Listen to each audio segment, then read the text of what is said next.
Chers collègues, ne manquez plus jamais une heure de formation. Question de preuve, un balado conçu pour vous, les professionnels du droit, vous offre actualité, expertise et flexibilité en un seul endroit. Des entrevues exclusives avec des experts, des analyses approfondies des enjeux actuels et l'exploration de domaines méconnus du droit disponibles partout et en tout temps. Transformez vos déplacements et vos moments libres en opportunités de développement professionnel. Enrichissez vos connaissances et remplissez vos obligations de formation avec Question de preuve, la formation continue qui vous accompagne. Que ce soit pour 1 heure, 5 ou 10, ou pour toutes vos heures de formation, nous avons plusieurs forfaits qui s'offrent à vous. Abonnez-vous dès aujourd'hui sur questiondepreuve.ca. Alors bonjour tout le monde, ici Hugo Martin du studio Léo Laporte. Je suis avocat en pratique privée et fondateur de Rivercast Media, réseau qui héberge des balados dont Question de preuve, un podcast sur le droit et la justice par et pour les juristes et dont les objectifs sont de faire avancer la pratique du droit et de favoriser l'accès à la justice. Certains de nos balados sont reconnus pour la formation professionnelle continue, donc n'hésitez pas à aller sur le site et vous allez avoir toutes les informations relativement à la formation professionnelle. Bienvenue à cet épisode très spécial, encore une fois, en collaboration avec l'Université d'Ottawa, Radio FTX, Juryvision et aujourd'hui l'Association étudiante du droit de la famille de l'Université d'Ottawa. Avec moi, Sandrine Raymond. Salut Sandrine. Bonjour. L'AEDF. L'Association étudiante du droit de la famille, fondée en 2021. L'AEDF se démarque par sa présence, son dynamisme, son implication, ainsi que par ses événements au sein de la faculté de droit civil. Effectivement, dès sa première année, l'Association étudiante du droit de la famille a été nominée au Gala Grand Maillet pour le titre de club de l'année, puis a remporté le prix l'année suivante. Cette association a organisé de nombreux événements, conférences, activités de bénévolat, événements sociaux pour les étudiants. Et puis, parmi ceux-ci, nous pouvons compter notamment une conférence sur la pratique en droit de la famille dans les différents districts judiciaires au Québec, des visites de la Chambre de la jeunesse, un concours de débat en droit de la famille, une fabrication de cartes de Noël pour les résidents d'un CHSLD, des collectes de fonds, des activités thématiques lors de la Saint-Valentin et de l'Halloween. En continuation de cette mission, l'AEDF collabore avec Question de preuve, Juryvision FTX Radio pour cet épisode qui va présenter certains des changements en droit de la famille suivant l'adoption de la loi portant sur la réforme du droit de la famille en matière de filiation et visant la protection des enfants nés à la suite d'une agression sexuelle et des personnes victimes de cette agression, ainsi que des droits des mères porteuses et des enfants issus d'un projet de grossesse pour autrui. Ça, c'est le titre de la loi. Alors, je peux au moins confirmer avec tout le monde que le dynamisme de l'association est là. Écoute, on a une super belle collaboration. Sandrine, parle-nous un petit peu des gens qui t'entourent. Oui, donc on collaborait avec Rosalie Ayotte, la vice-présidente aux communications de l'association, qui a travaillé surtout sur la recherche et les communications. On a Anne-Sophie Santerre et Laurie Leblanc, la VP aux événements puis la VP aux affaires internes, qui ont travaillé sur la recherche, de même que Michel Montillat. Puis, sont présentes sur les lieux aujourd'hui, puis ont collaboré à l'élaboration de l'épisode. Mackenzie Harvey, qui est passionnée par le litige par ailleurs, puis Catherine Hamel, qui a aussi effectué de la recherche et travaillé sur le script. Bienvenue à toutes. Sandrine, on est quand même un peu versé sur le projet de loi 12. Peux-tu nous en parler un petit peu? En gros, ces éléments clés, c'est vraiment une réforme en matière de filiation qui s'axe plutôt sur une protection des enfants nés à la suite d'une agression sexuelle et des personnes victimes de cette agression, les droits des mères porteuses, les droits des enfants, l'encadrement de la grossesse pour autrui, puis aussi une partie sur la connaissance des origines. Donc, originalement, le projet de loi 12, on avait fait un beau synopsis. On disait, OK, on va parler de la réforme, on va parler de la protection des enfants nés suite à une agression sexuelle, le droit des mères porteuses, le droit des enfants. Puis là, on dit, on va avoir une section complète sur la grossesse pour autrui, qui est un peu de droit nouveau. Hein, on a encadré tout ça. Et on a invité une superstar du droit de la famille, Natacha Calix. Bonjour, Natacha, premièrement. Bonjour, Hugo. Bonjour, Sandrine. Et on va laisser Sandrine te faire une courte bio que tu as approuvée, j'espère. Oui, donc on est très heureux et chanceux d'avoir parmi nous Maître Natacha Calix. Maître Calix est associé au sein du groupe de droit de la famille de chez Robinson, Shepard Shapiro. Puis sa pratique porte principalement sur les divorces pour lesquels la gestion d'un patrimoine complexe et conséquemment d'une structure financière élaborée et nécessaire. Elle se spécialise dans les dossiers à incidence interprovinciale ou internationale lorsque les patrimoines familiaux comportent des actifs situés à l'extérieur du Québec. Maître Calixte a également plaidé des dossiers découlant de relations familiales tels des litiges à l'occasion de l'homologation de mandats de protection ou en lien avec des liquidations successorales. Maître Calixte accompagne ses clients tant en demande qu'en défense dans un esprit de respect de chaque partie et de concession raisonnable. Chaque dossier est d'abord et avant tout l'histoire d'une relation et parfois celle d'une famille avec ses forces et ses faiblesses. Il doit donc être mené de manière réaliste, factuelle et avec sensibilité. Ça te représente bien. Je suis certain que Sandrine a romancé un peu pour te connaître depuis longtemps. Natacha, alors bienvenue parmi nous.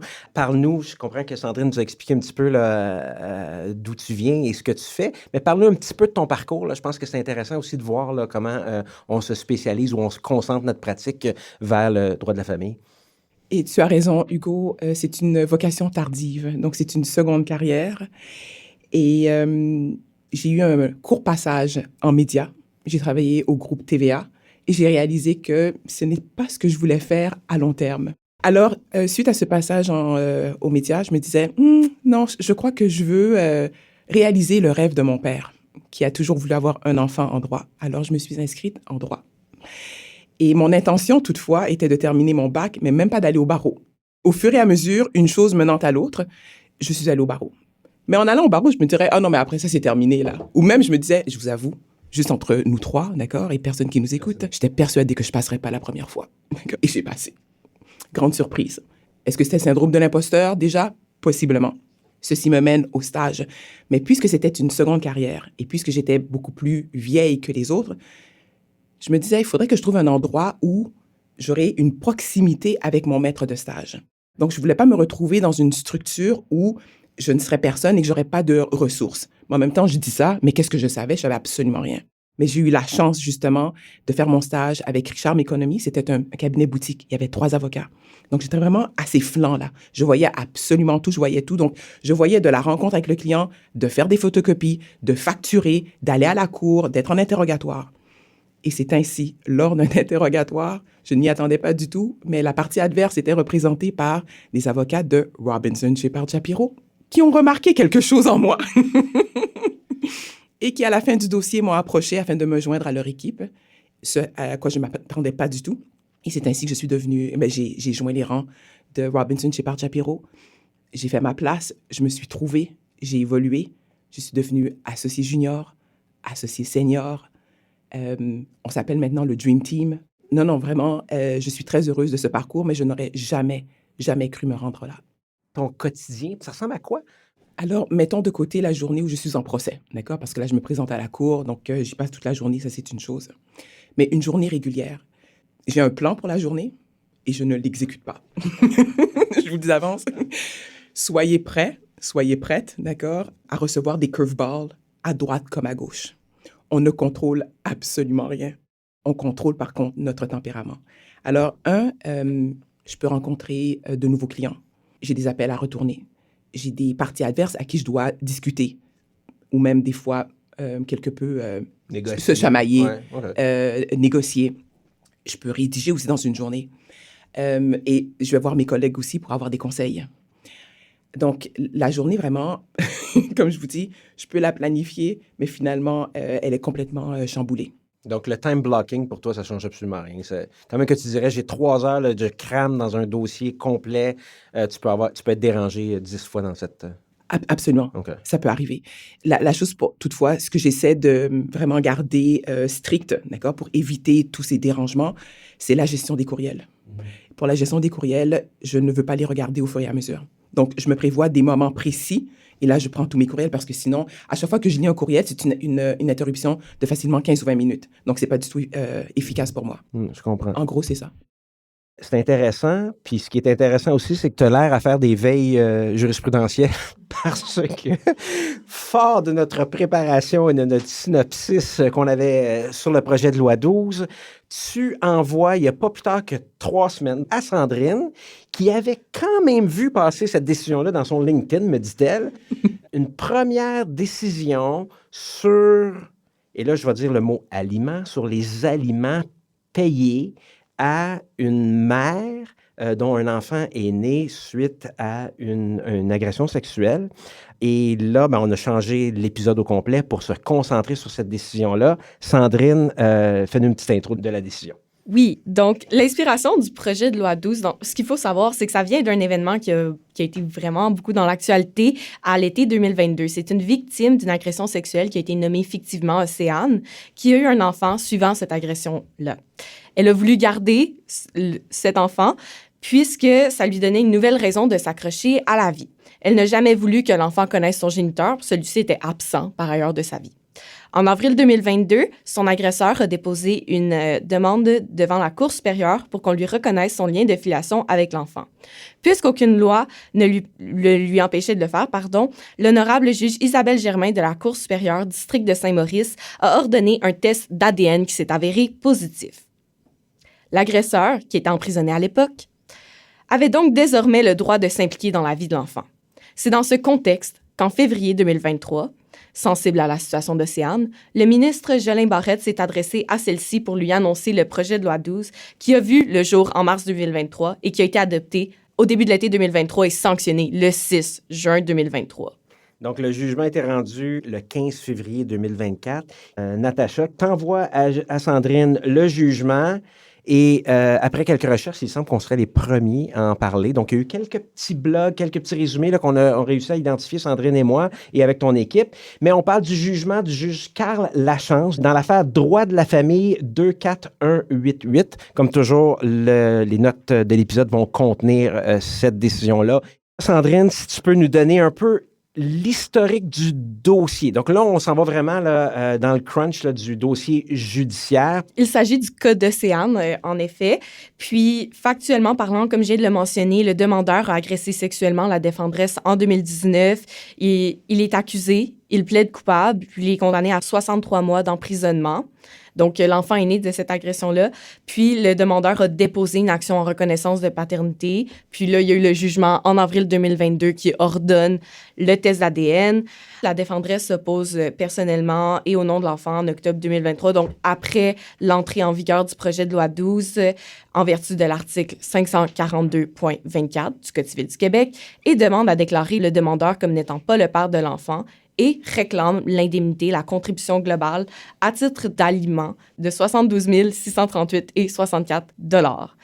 2 ans après le début des procédures, le demandeur, donc en novembre 2023, suivant l'opposition de la défendresse, se désiste de sa demande introductive d'instance en reconnaissance de paternité.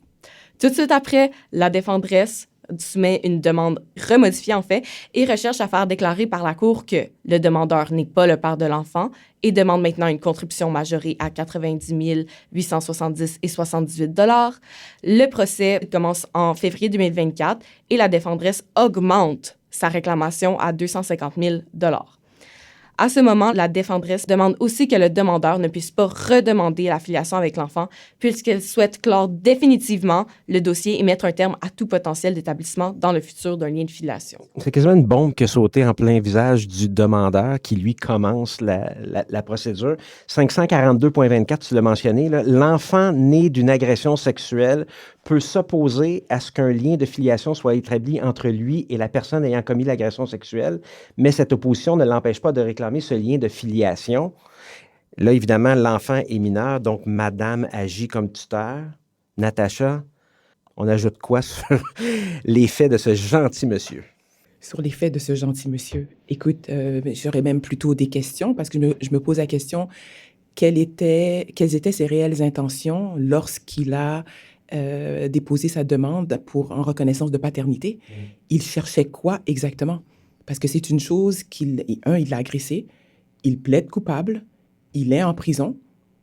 Du fond de la prison, il demande à être reconnu comme père. Ouais, mais aucun lien avec l'enfant, aucun lien avec la famille de l'enfant. Pourquoi? C'est pour maintenir peut-être une emprise sur la mère, puis c'est quelque chose qui a été repris aussi par les motifs du juge.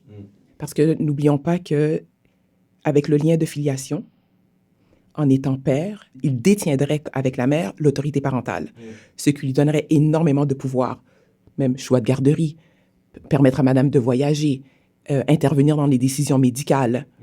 Donc, il voulait est-ce qu'il voulait justement pouvoir l'exercer au moment où lui, ça aurait fait son affaire? Moi, je trouve qu'au niveau procédural, c'est une drôle d'action. En fait, depuis le début, je me demande pourquoi c'est le demandeur. Quand Sandrine m'envoyait les informations sur la décision où je ne l'avais pas encore lu, je dis, OK, il y a une erreur. Il désiste de sa demande introductive d'instance et elle se retrouve finalement un peu en position de demanderesse en faisant sa demande remodifiée, la dernière demande. Et lui, en se désistant, vient dire « Je ne veux plus être reconnu père », mais ça ne l'empêche pas de faire cette demande-là plus tard, et ça n'empêche même pas à l'enfant de faire cette demande-là plus tard. Au niveau procédural, c'est un peu particulier, mais Natacha, je comprends que c'est maintenant 542.32, c'est imprescriptible, la reconnaissance de paternité. Donc, cet enfant pourrait intervenir à tout moment, d'accord? Parce que la décision lui reviendra plus tard. Et le Code ne dit pas lorsque l'enfant sera majeur, d'accord? Le Code dit l'enfant pourra demander que le lien soit formellement établi, oui. 542.32. Les actions relatives à la filiation sont imprescriptibles. Donc, on vient de régler le problème de la prescription.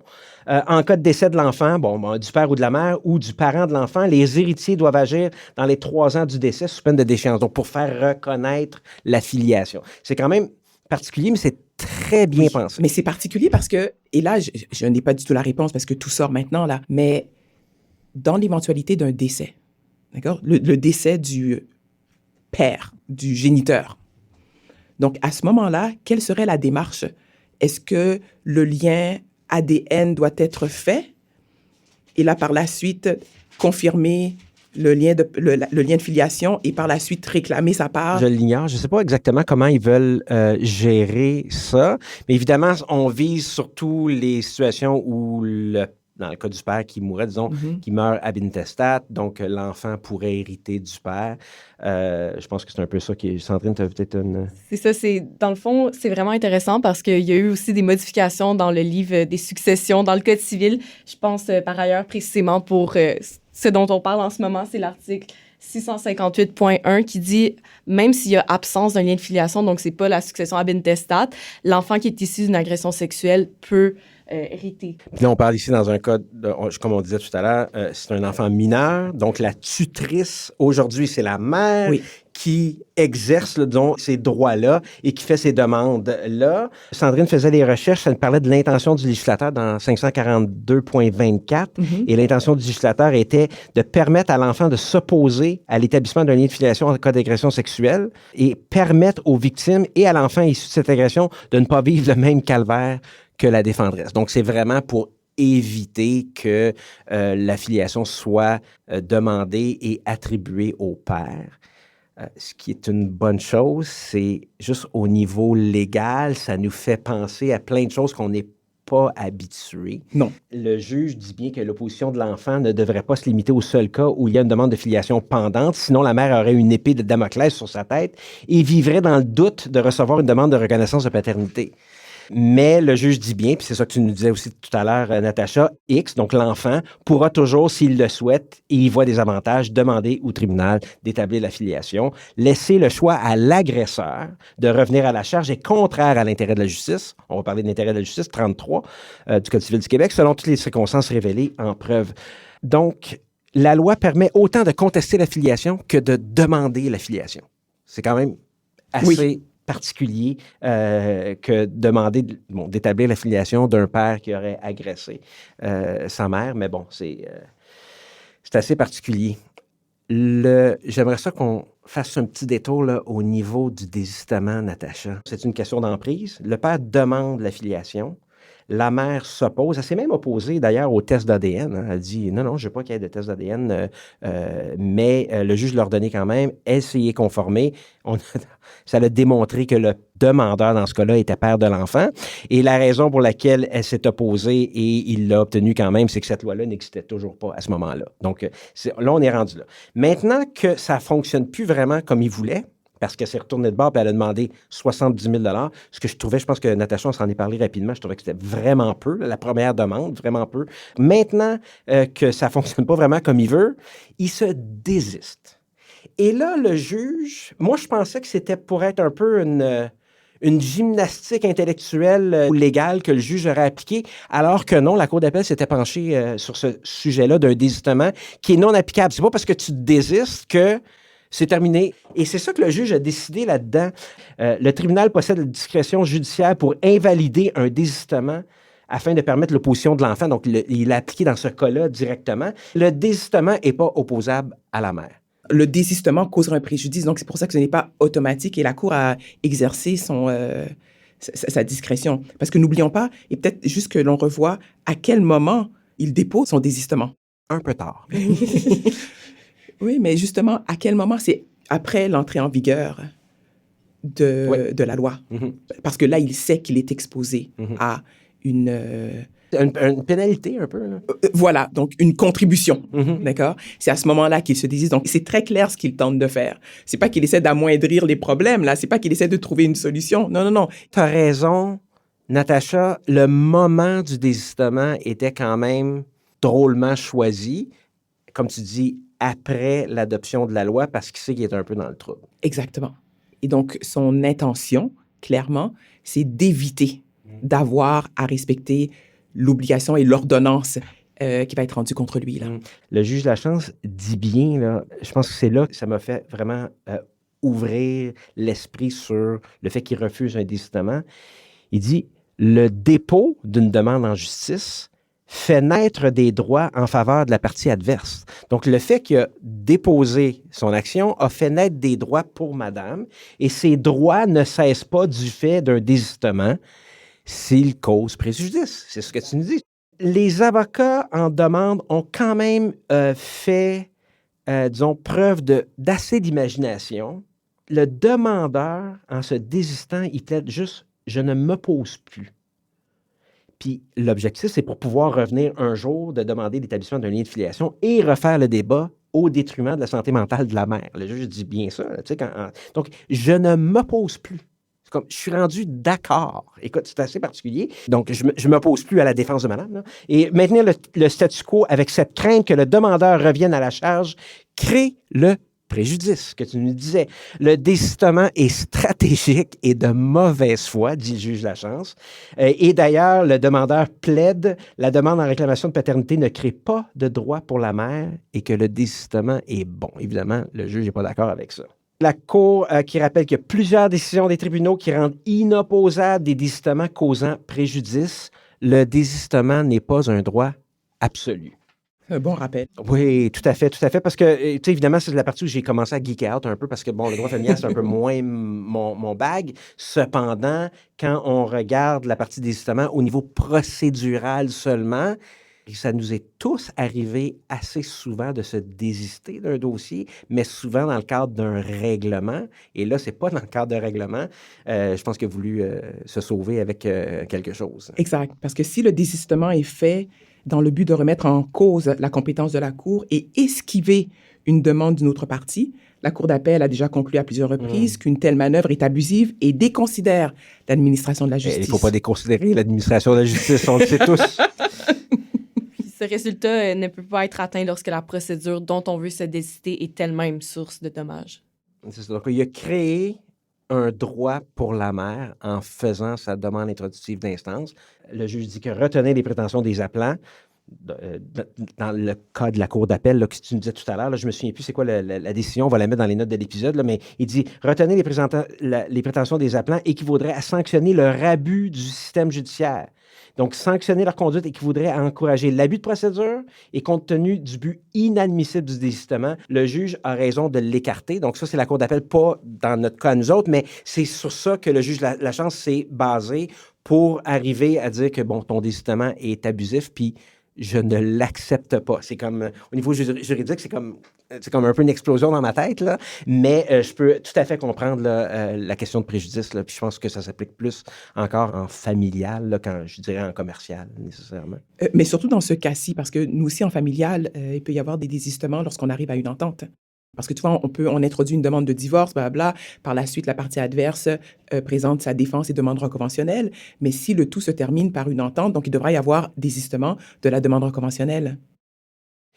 Donc, le droit au désistement n'est pas absolu et le tribunal peut, dans certains cas, rejeter un désistement. Le juge Lachance nous dit que la jurisprudence dominante ne reconnaît pas le droit de se désister unilatéralement d'un acte de procédure ou d'un jugement qui aurait conféré certains droits à la partie adverse. Un petit rappel, Oui. donc à l'égard du mot désistement. Oui, vas-y. Ça exprime l'idée de renonciation, soit à un droit quelconque, soit à une instance, soit à un acte de procédure. Mais comme on ne peut renoncer qu'à ses propres droits, il ne doit pas être permis de se désister d'un acte de procédure qui a fait naître des droits en faveur d'autrui. Le désistement ne peut être fait au préjudice des droits des tiers. Donc, dans notre dossier, et je pense que c'est ce que On a l'enfant, on a l'enfant, on a la mère. C'est ça. Oui. Donc, dans l'affaire Océane, le juge arrive. Donc, nous estimons que l'auteur de l'agression cherche de façon stratégique à éviter l'appréciation de l'article 542-24 et se garder le droit de pouvoir, plus tard, tenter de réclamer l'établissement d'un lien de filiation à son égard.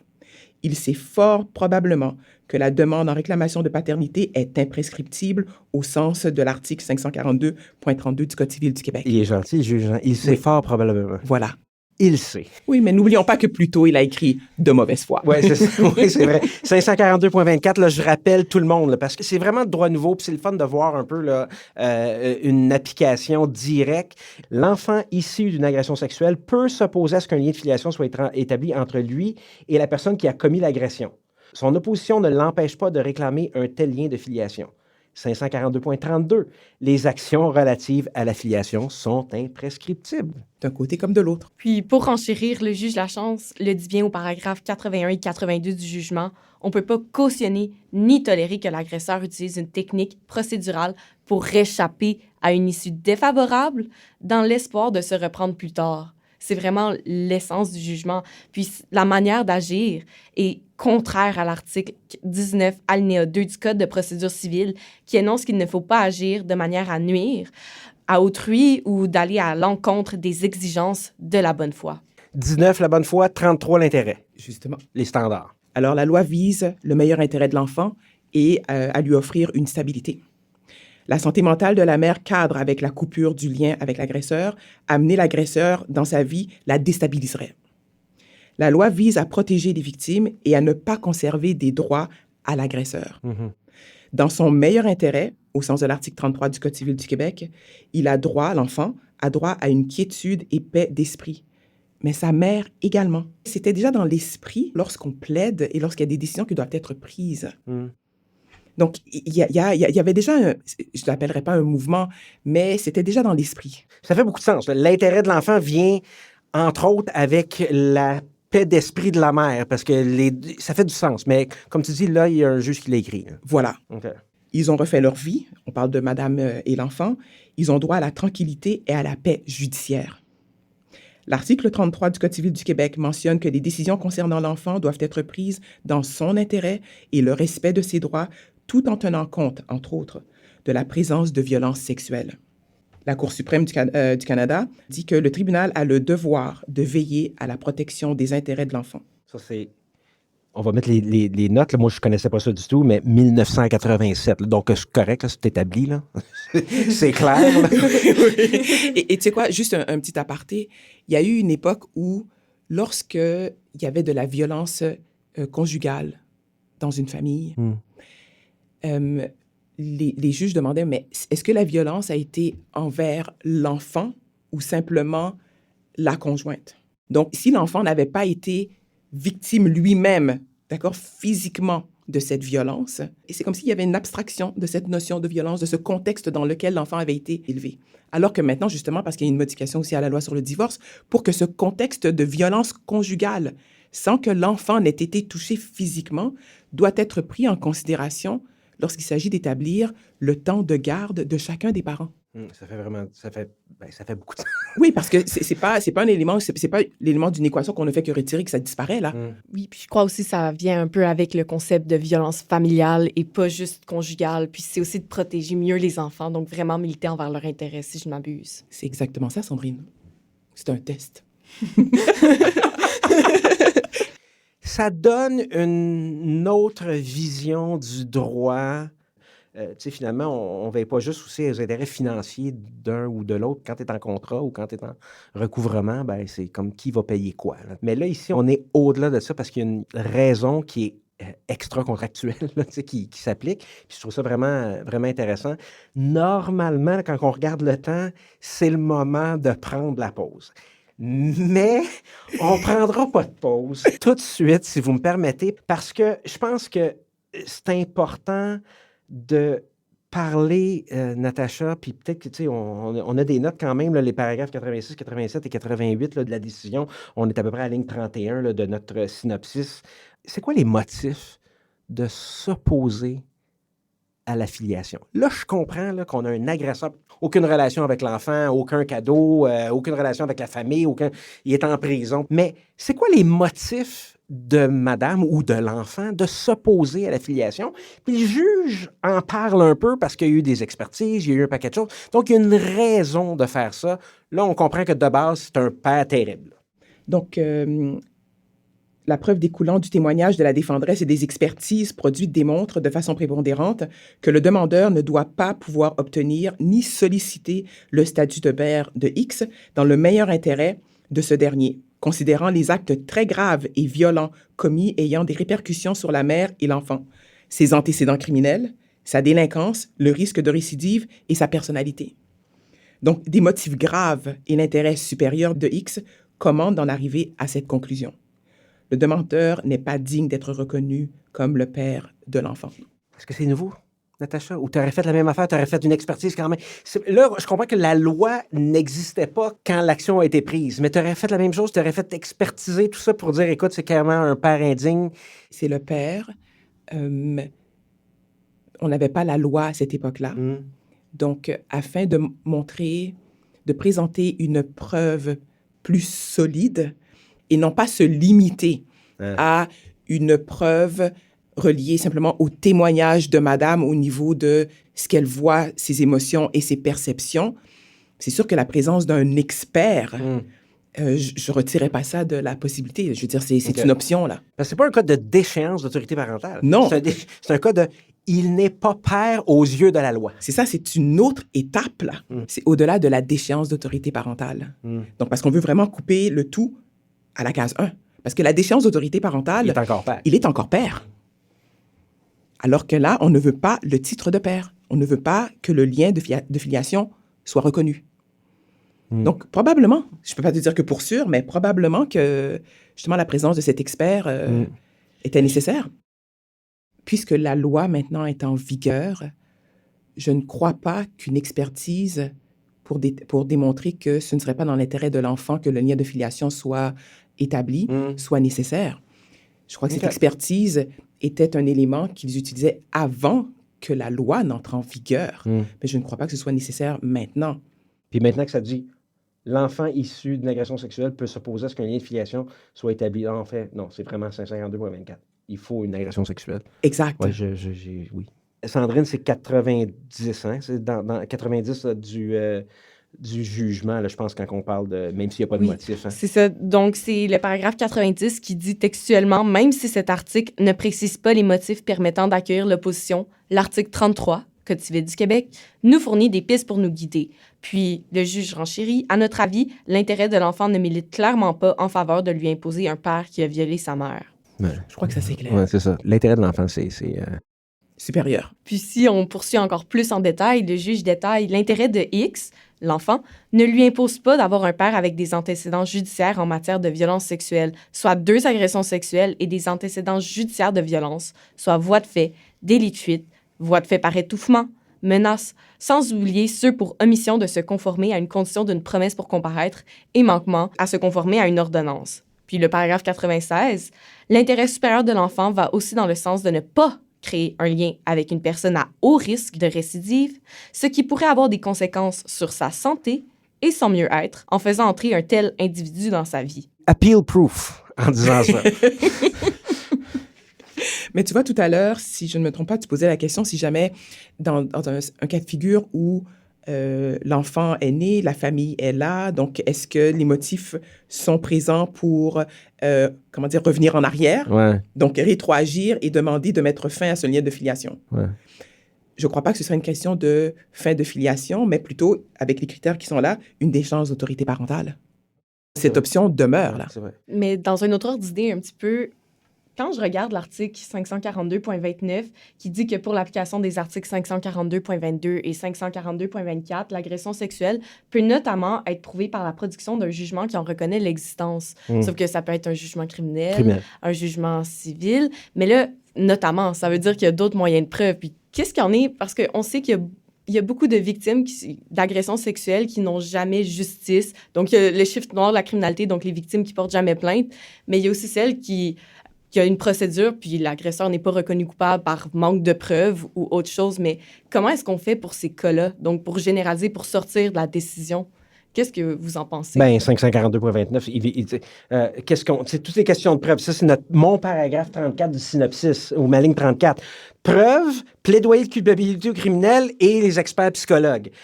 Le juge, je ne sais pas c'est quel paragraphe. En somme, la délinquance officielle de monsieur apparaît relativement récente. Cependant, elle a été particulièrement répétitive, dense et grave. Entre août 2019 et mai 2020, monsieur présente également un grand nombre de facteurs de risque statiques et dynamiques qui font en sorte d'élever son risque de récidive criminelle, incluant la violence sexuelle envers les femmes en particulier. Je suis donc d'avis que monsieur présente un risque qui satisfait les critères comportementaux pour qu'il soit déclaré délinquant à contrôler ou délinquant dangereux. Donc, ça, c'est la partie criminelle. Le comportement, c'est ta preuve. Moi, je répondrais à ta question en disant, regarde, c'est quoi les critères? Là? Fait qu'on a le dossier criminel de monsieur, puis ça ressemblait à ça. Oui, mais n'oublions pas que là, il a plaidé coupable. Mais tu ne réponds pas à la question de Sandrine. Vas-y. S'il n'y a pas de plaidoyer de culpabilité, d'accord? S'il n'y a pas de jugement. Ben, le comportement violent, le grand nombre de facteurs, risques, statiques et dynamiques font... Je sais pas, je me dirais... Mais cette preuve-là, on la fait comment? Est-ce qu'on peut obtenir une ordonnance qui force la personne à faire une expertise psychologique? Ça va être quoi les coûts? Est-ce que ça va nuire au système de justice? Habituellement, c'est qu'on demande des expertises psychosociales afin que l'unité familiale soit évaluée, afin de présenter des recommandations au tribunal sur quelles devraient être les modalités de partage de temps parental ou comment intervenir auprès d'un enfant. Mais c'est vraiment dans un contexte d'unité familiale. On ne peut pas forcer un parent, d'accord, aller se faire évaluer. Parce que là, il ne faut pas confondre lorsque quelqu'un, d'accord, représente un danger pour lui-même ou pour autrui. Okay. Et que les spécialistes de la santé interviennent pour demander au tribunal d'ordonner la tenue d'une expertise médicale et même peut-être même d'être retenu à l'hôpital pour une période X, Y, Z. C'est complètement distinct. Fait que oui, je n'ai pas répondu à la question de Sandrine. Mais on n'a pas la réponse. Il n'y a pas de réponse, c'est un vide, puis c'est à voir comment que ça va être comblé dans le futur, mais... Le juge dit les conclusions des rapports présententiels, on parle du paragraphe 100, sont particulièrement troublants et préoccupants pour l'avenir de l'enfant, advenant que le demandeur obtienne la paternité. Et il conclut en disant, je prends ta ligne à toi, vas-y, je vais prendre ta conclusion. En définitive, il nous apparaît complètement inapproprié d'offrir au demandeur l'opportunité d'assumer la responsabilité de garde, de surveillance et d'éducation prévue à 599. Donc, c'est l'exercice de l'autorité parentale. Donc, choix de garderie, choix d'école, choix de camp de vacances, renouvellement, émission et renouvellement de passeport, décision médicale. Donc, tout ce qui touche le bien-être de l'enfant, il aurait à y participer. Je te dis tout de suite, il n'est pas d'accord pour rien. mais voilà. Ouais. Alors, c'est qu'il aurait eu cette possibilité de s'opposer au moment où lui, il juge opportun. Et c'est ce que le juge voulait éviter. Et c'est ce que la loi veut éviter aussi, là, d'accord? C'est pour que, justement, madame et l'enfant puissent vivre sans avoir cette épée de Damoclès pour savoir à quel moment il va venir cogner à la porte. 599 du Code civil du Québec. Les pères et mères ou les parents ont, à l'égard de leur enfant, le droit de garde, de surveillance et d'éducation. C'est ce que tu nous dis. Ils doivent nourrir et entretenir l'enfant. Ils exercent leur autorité sans violence aucune. Là, c'est le bon moment de faire une pause. Hein? On sort un peu du côté de violence, du côté un peu terrible de ce dossier-là. Au retour, on va parler de la condamnation à payer des aliments. Puis je vous rappelle tout le monde que je suis avec Natacha Calix et Sandrine Raymond. On parle de la cause droit de la famille 24188 qui est du 15 février 2024. On vous revient dans une minute ou deux. curieux de comprendre les enjeux qui façonnent l'avenir de Montréal? Eh bien, découvrez S'entretenir, le balado de la Chambre de commerce du Montréal métropolitain, animé par Jessica Bouchard, vice-présidente Affaires publiques et économiques et initiatives d'impact à la CCMM. S'entretenir, c'est un balado qui explore les défis et opportunités liés à la transition vers une économie verte à Montréal. Les secteurs clés comme l'aviation durable, la gastronomie responsable, l'énergie propre et les cosmétiques sont mis de l'avant. Alors, je vous invite à vous abonner à S'entretenir sur votre plateforme de balado-diffusion préférée et pour plus d'informations, visitez le site web de la CCMM au www.ccmm.ca. Je suis avec Natacha Calixte et avec Sandrine Raymond de l'Association étudiante du droit de la famille de l'Université d'Ottawa qui nous ont emmené leur belle banderole, qui nous ont donné un thème aussi pour aujourd'hui, c'est-à-dire que la couleur de l'association, c'est le rose et nous sommes en rose. Nous avons aussi nos deux recherchistes à l'extérieur qui sont aussi avec un ton de rose. Donc, Natacha, Sandrine, on a un violeur qui paye rien, qui voit jamais l'enfant, qui est totalement absent, qui n'est pas reconnu comme étant le père. Si c'est pas le père, donc il n'est pas obligé de payer des aliments. Alors, je veux juste te rappeler, d'accord, Oui, l'article 542.33 qui prévoit justement le droit de la victime d'obtenir une contribution financière, non pas d'aliments, non pas une pension alimentaire. Je vais lire 542.33. Celui qui commet une agression sexuelle doit, en l'absence d'un lien de filiation avec l'enfant qui en est issu, payer une contribution financière à titre d'aliment, sous forme d'une somme forfaitaire pour satisfaire aux besoins de l'enfant de sa naissance jusqu'à l'atteinte d'une autonomie suffisante. On comprend ce que le législateur veut dire. L'agression sexuelle peut notamment être prouvée par la production d'un jugement qui en reconnaît l'existence. On en a parlé tout à l'heure. Le ministre de la Justice peut, par règlement, déterminer des normes suivant lesquelles la contribution est fixée, y compris le montant minimal de celle-ci. Paiement unique. Pourquoi un paiement unique? L'objectif, l'intention du législateur, c'est d'éviter d'avoir un contact constant avec l'agresseur. Donc, le paiement unique, format somme forfaitaire, c'est la solution. Cela étant, je me pose la question, d'accord? Dans ce cas-ci, d'accord, n'oublions pas que dans le cas d'Océane, monsieur croule en prison. Donc, il ne semble pas y avoir de patrimoine, il ne travaille pas, et lorsqu'il va travailler, combien gagnera-t-il? Mais clairement, je ne le vois pas signer, envoyer une traite bancaire au montant du jugement au lendemain qu'il sorte de prison. Tu le vois-tu payer 200 pièces par semaine non plus? Je ne le vois pas. Donc, l'intention est très claire, mais pourra-t-elle être exécutée comme cela aurait été voulu? Probablement pas dans ce cas-ci. On veut éviter le lien entre la victime et l'agresseur, je peux comprendre. Si on vient encore à 542.33, le dernier alinéa, le ministre de la Justice peut par règlement déterminer les normes. Natacha, qu'est-ce qu'il dit le règlement? En ce moment, au moment de l'enregistrement, le règlement n'existe pas encore. Ouais. Mais on ne peut en vouloir à personne. Je veux dire, il faut quand même laisser le temps. Ouais. À cela, on se pose la question, comment le calcul a été fait par le juge Lachance? Parce que le juge Lachance précise, il ne s'agit pas d'appliquer ici le règlement de fixation de pension alimentaire pour enfants. On ne parle pas du formulaire ici? Non. OK. Je vois à la lecture du jugement qu'initialement, les avocats de madame prenaient cette route lorsqu'ils ont établi le montant initial de leur réclamation. C'est ainsi qu'ils ont... Le premier 70 000. Exactement. Ouais, donc, c'était sur un revenu fictif pour monsieur, les revenus de madame. Donc, ils ont pris ce montant. C'est une bonne balise. Là, pour avoir l'air aussi sérieux dans ta réclamation, puis dire au juge, arrange-toi avec le chiffre, je pense que c'est plus malhabile que de dire on va partir avec une formule. Oui, non, et même, c'était une approche, comment dire, très pragmatique, d'accord? Et même lorsque, du fait, on voit au jugement que les parties ont consenti à ce que cette contribution débute plus tard et non pas de façon rétroactive. Ouais. Mais ça, on pourrait en discuter aussi bien longuement. Oui, on peut en discuter longuement, puis on peut aussi discuter, puis j'ai utilisé le mot inusité dans notre synopsis, l'avocate du demandeur, ce qu'elle a plaidé au niveau de la somme forfaitaire. Je sais que je te fais sourire, Sandrine. 116 à 118, les paragraphes du jugement. Quand le juge répète ce qu'un avocat ou un avocate a plaidé, c'est parce que c'est notoire. Ça vaut la peine de s'en souvenir. L'avocate du demandeur plaide que fixer le montant de la somme forfaitaire est impossible à l'heure actuelle en l'absence de ressources financières de son client. Elle ajoute qu'il n'existe aucune preuve permettant d'attribuer un revenu au demandeur. Sa capacité de gain à sa sortie de la maison de transition le 10 mars 2025 est inconnue. Elle souligne que la demande de la victime est imprescriptible, qu'elle peut être rétroactive et qu'en conséquence, ordonner une contribution à ce stade-ci risque de faire perdre des droits à l'enfant. Ce n'est pas un moyen de défense de dire le débiteur, présentement, n'a pas d'argent pour payer la réclamation du demandeur. Ça serait prématuré de rendre jugement.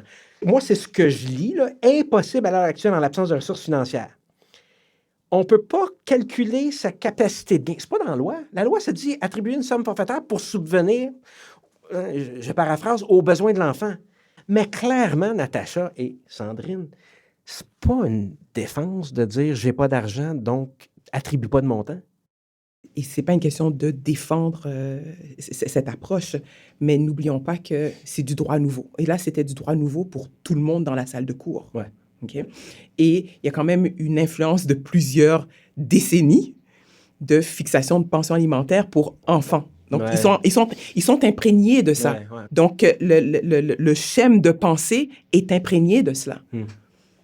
Et lorsqu'on se limite à un cadre de figure très strict, d'accord, d'une unité familiale, et les parents se séparent et il faut établir la pension alimentaire, bien, on applique revenu du père, revenu de la mère, temps de garde, il y a un montant qui sort. Exact. Puis, je pense que c'est d'ailleurs pour ça que l'avocate de la mère a suggéré le règlement de fixation, puis arrivé à 81 000 $ initialement. Oui, la ligne 44 du synopsis 123 du jugement. Il soumet que cette contribution de base devait reposer uniquement sur les épaules de l'agresseur en raison du fait de l'article 552.33, qui prévoit que ce dernier doit satisfaire aux besoins de l'enfant sans laisser place à la participation de la mère et sans limiter la responsabilité de l'agresseur. Le juge dit clairement que les barèmes de fixation, c'est ce que tu nous dis, Natacha, québécois d'aliments sous forme forfaitaire, ne correspondent pas à l'intention du législateur. Mais on est imprégné de ça quand même, c'est ça. Le régime en cause étant distinct du régime de pension alimentaire régulier. Et là, Natacha, puis on l'a mis en gras, je pense que ça vient de toi dans tes commentaires, on ne parle pas de participation de l'agresseur. On parle de satisfaire aux besoins de l'enfant. La contribution, mais excluant, sans laisser place à la participation de la mère. Et 128 du jugement, l'article ne fait pas mention, l'article 542.33, ne fait pas mention qu'il faut prendre en compte la capacité financière de l'auteur de l'agression, ni celle de la mère de l'enfant, autrement dit, des ressources des parents. Quels sont les besoins de l'enfant? On fixe un montant jusqu'à l'atteinte de son autonomie. Oui, écoute, au niveau de l'autonomie de cet enfant, c'est quelque chose qui est très difficile à établir parce que, et encore là, n'oublions pas, je suis très imprégnée, d'accord, des règles de fixation de pension alimentaire. Et une pension alimentaire pour enfants, ça se revoit régulièrement parce que les choses évoluent. On peut signer une entente, avoir un contrat qui prévoit « je vais payer tel montant ». Mais la loi prévoit, chaque année, les parties doivent s'échanger toute information financière, rapport d'impôt, état financier, blablabla, afin que la pension alimentaire soit révisée. Ça, c'est ce que nous avons et ce que nous mettons en place depuis des années. Mais ici, ce n'est pas une question de est-ce que ces besoins vont changer. Donc, il y a des limitations bien sûr, à la somme forfaitaire. Ce ne sera pas parfait, mais l'objectif, c'est d'avoir une somme X selon des circonstances et les paramètres du cas qui était devant le juge à ce moment-là. Et là, excuse mon ignorance. Oui, même avant, à mon tour de t'interrompre, d'accord? Moi, je parle tout le temps. Alors, en lisant le jugement, je me disais, mais comment ont-ils établi le montant? Parce que c'est une chose que le juge utilise un logiciel ou un programme XY afin d'actualiser le montant qu'il allait ordonner en somme forfaitaire, mais il faut revenir à la source. Les 14 000 $ annuels jusqu'au 18e anniversaire, cette somme de 14 000 provient d'où? Alors, oui, j'ai fait moi-même les calculs au niveau avec l'annexe 1, d'accord, le formulaire de pension alimentaire, c'était pas ça. Les parties se sont entendues à établir 14 000. Et dans cette catégorie, disons, de revenus, le coût annuel moyen pour un enfant, selon les statistiques, je crois, de 2017, c'était d'environ 14, 15, 16 000 $. Donc, c'est probablement là que provient le 14. Il applique un taux d'actualisation de 3,25 %. On fait ça surtout lorsqu'on demande une somme forfaitaire, parce qu'il s'agit d'avoir la somme au départ et que cette somme-là, sachant qu'elle va générer aussi des revenus. On ne cherche pas à pénaliser le père ou à lui donner une amende. Le code le dit, là, d'accord? C'est une contribution financière pour subvenir aux besoins de l'enfant. Honnêtement, c'est bien beau attribuer ce montant-là, sauf que je reviens un petit peu au règlement qui n'est pas encore adopté. Qu'est-ce qu'il y en est, par exemple, s'il est adopté par la suite, puis ce montant-là doit être haussé ou baissé? Tu m'en as parlé rapidement, je pense, hier. Mon réflexe, moi, ça a été, si le règlement avait été adopté maintenant, on est dans la période, puis quand tu fais le calcul, c'est moins, mais on est dans la période d'appel. On a fait la vérification, Sandrine, toi et moi, hier. On s'est partagé le plumitif. J'engage pas ma responsabilité professionnelle. J'ai aucune crainte. Mais hier, il n'y avait pas d'appel qui a été logé. Ensuite de ça, je ne sais pas si ça se peut, mais par règlement, ils peuvent peut-être dire que le règlement est rétroactif puis il s'applique rétroactivement. Peut-être qu'on pourrait modifier ce montant-là, qui a été établi en passant là, par jugement 155 483 $.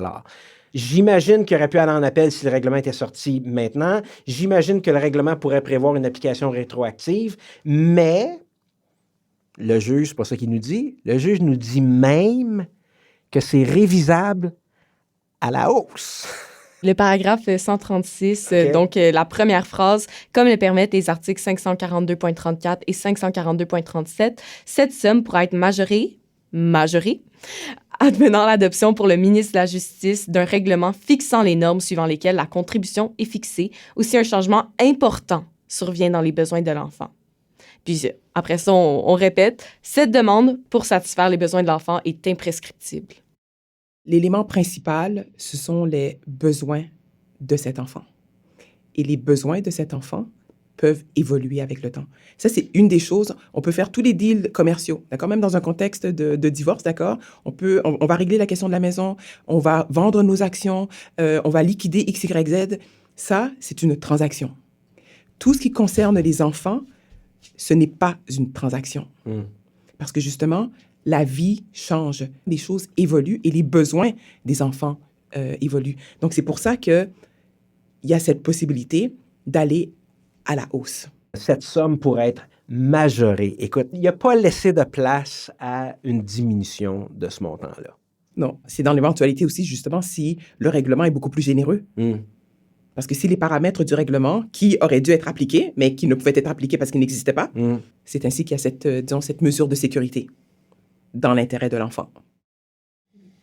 Mais je me pose la question et je n'ai pas du tout la réponse, d'accord? Parce que lorsqu'on parle de pension alimentaire stricte, qui est due, il y a un jugement. Le débiteur, même s'il fait faillite, il ne peut pas se libérer de la pension alimentaire qui est due. Là, ce qui est versé, c'est une contribution financière à titre d'aliment. Est-ce que cette terminologie-là est couverte par la loi sur la faillite? Alors, je ne sais pas. 178, loi sur la faillite. L'ordonnance de libération ne libère pas le failli, donc 178.1b, de toute dette ou obligation pour pension alimentaire. On serait correct, ce n'est pas une pension alimentaire. 178.1c ne libère pas le failli de toute dette ou obligation au terme de la décision d'un tribunal en matière de filiation ou d'aliment ou autre terme d'une entente alimentaire au profit d'un époux, d'un ex-époux ou un ancien conjoint. Donc, encore, de toute dette ou obligation au terme de la décision d'un tribunal en matière de filiation ou d'aliment. D'aliment. Relisons 542.33. Oui. Donc, la contribution financière. Celui qui commet une agression sexuelle doit, en l'absence d'un lien de filiation avec l'enfant qui en est issu, payer à la personne qui en a été victime une contribution financière à titre d'aliment. D'un autre côté, il ne faut pas oublier non plus, le juge le rappelle au paragraphe 126 de son jugement, lors des travaux parlementaires qui ont précédé l'adoption de cet article-là, le ministre de la Justice l'a mentionné très clairement, puis je suis allée voir les débats, c'est clair. Comme on fait tous, Oui. tout le temps. C'est un régime particulier qui est prévu en lien avec une rupture de lien de filiation. C'est distinct. Donc, est-ce que cette distinction-là, qui reflète l'intention du législateur, va faire en sorte qu'il faudrait que ça soit exclu de la loi sur la faillite ou faudrait que ça soit inclus? J'attends une prochaine invitation. J'ai besoin de réfléchir. Pour conclure, quelles sont vos impressions générales sur le jugement? J'ai lu le jugement avec énormément d'intérêt. Je ne sais pas du tout dire que je suis... comment dire, que je navigue dans ce genre de circonstances de façon régulière. Je crois qu'il y a beaucoup de matière. On doit garder l'œil là parce que ce jugement aura énormément d'impact. Même, je me dirais... C'est la base. On va... Oui, ça ne peut pas aller plus bas. Voilà. Là, okay. Je crois que le plancher, d'accord, est établi et assez solide. Donc, voyons voir ce que ça peut prendre comme proportion là.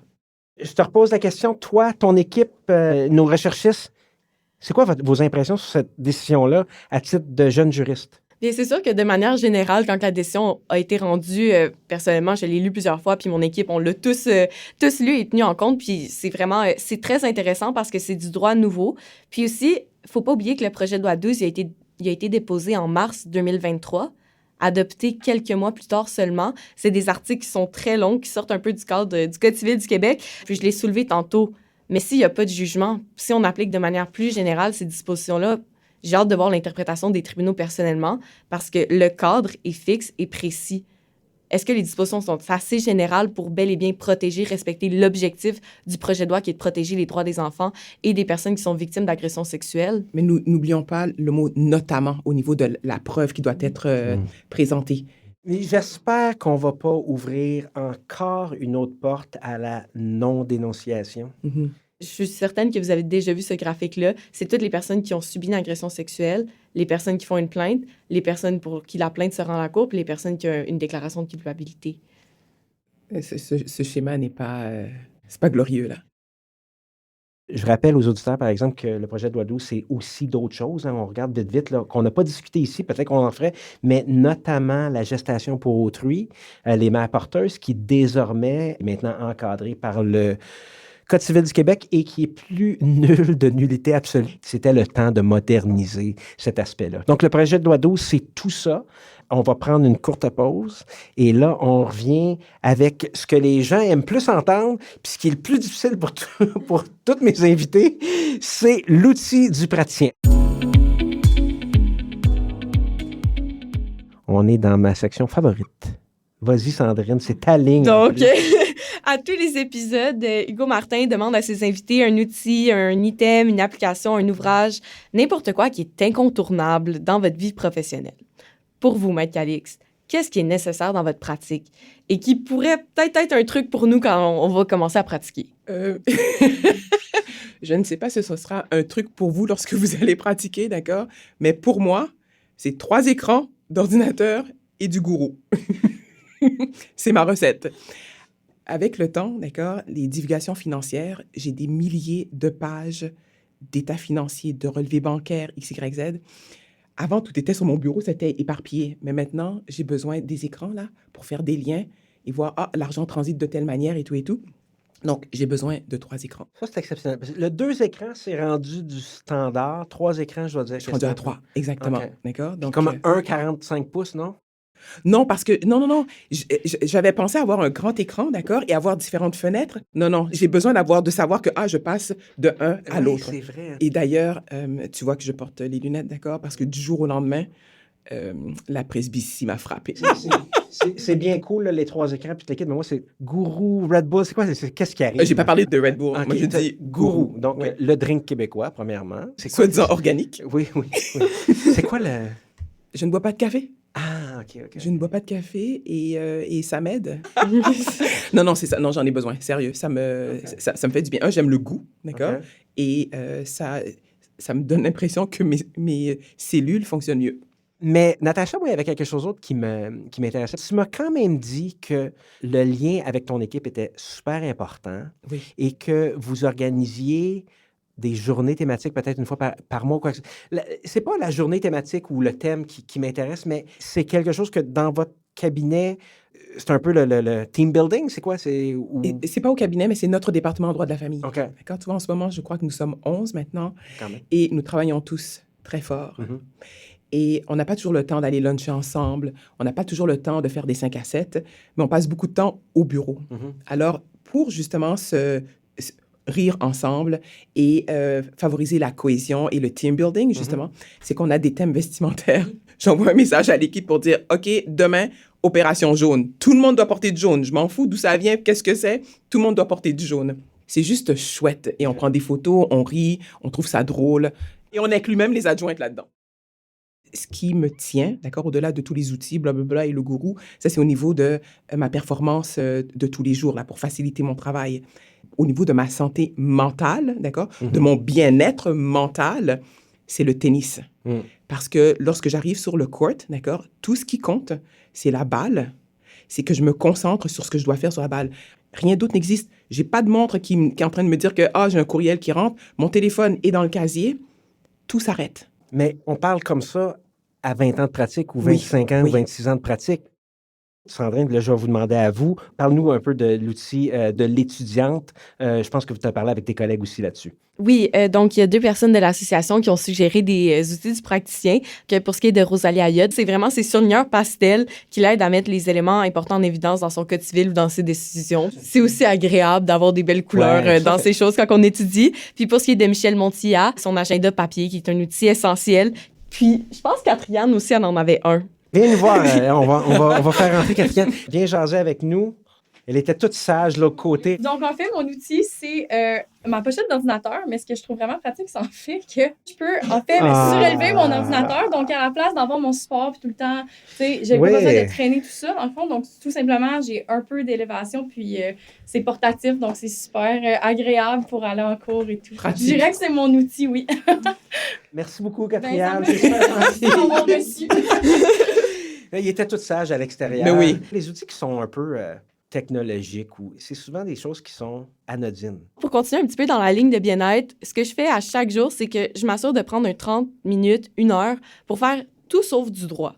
Je suis une personne qui est quand même active physiquement, donc je vais me déplacer en vélo, puis ça va compter pour mon moment, mais c'est pas « je me déplace au café pour étudier », c'est « je me promène en vélo, puis je vais faire 8 détours pour explorer en même temps ». Excellent. Donc, ou sinon, je fais du sport en général, mais d'autres fois, je fais du montage photo, du scrapbooking, ou même des fois des pauses plus longues qu'1 heure, bien évidemment, aller au restaurant avec mes amis. J'aime bien la tangente que tu as prise. Tes outils initiaux étaient Google Agenda puis Google Tasks. J'ai découvert Google Agenda parce qu'avant, j'avais un agenda papier, puis j'ai réalisé que quand je me déplace puis quand que je parle avec des gens, ben c'est plus facile de l'avoir à portée de main. Puis Google Agenda, ben c'est, ça se transmet sur le cellulaire, sur la tablette, sur l'ordinateur. Donc, j'ai toujours mon agenda en main propre. Dans mon agenda, je fais des blocs de temps. Mais qu'est-ce qui est vraiment, vraiment bien, c'est que Google Agenda sur ordinateur vient avec des onglets Google Keep. Puis, on peut prendre des notes, on peut les associer à des événements, tout comme on peut associer des documents à des événements. Ça va très bien.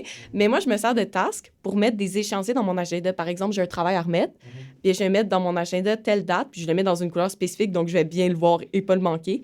Puis ça va apparaître dans ma liste sur le côté. Donc, je me fais une liste, puis chaque jour, j'ai ma liste de choses à faire, puis je les enlève, puis à la fin, on a le nombre de choses qu'on a accomplies depuis le début. Donc ça, c'est très satisfaisant. Dans la performance. Mais ça, c'est très axé sur la performance. Le lien task et agenda, je trouve que c'est vraiment cool. Toi, si tu me dis que tu vois à la fin le nombre de tâches que tu as accomplies, ça veut dire que tu vas être une bonne timekeeper. Elle va rentrer son temps parce que tu vas voir exactement ce que tu as accompli dans la journée. Non, tu as une brillante carrière devant toi. Ça, c'est difficile. Merci encore, Natacha. Merci aux membres de l'Association étudiante en droit de la famille, Rosalie Ayotte, Mackenzie Harvey, Anne-Sophie Santerre, Laurie Leblanc, Catherine Hamel et Michel Montilla, nos recherchistes légistes, pour leur travail essentiel à la préparation de l'épisode d'aujourd'hui. Et je n'oublie pas ma co-animatrice Sandrine Raymond. Merci, Sandrine. Merci de la part de l'Association étudiante du droit de la famille, puis aussi merci personnellement. Merci à Sophie Houle-Drapeau qui était avec nous dans la régie pendant l'enregistrement de l'épisode. Merci à Constance ces jours-ci. Elle est sur 2 super projets avec l'Ordre des ingénieurs et un avec la Chambre des notaires. Donc, merci Constance qui doit travailler comme 50 heures par semaine sans faire de feuille de temps.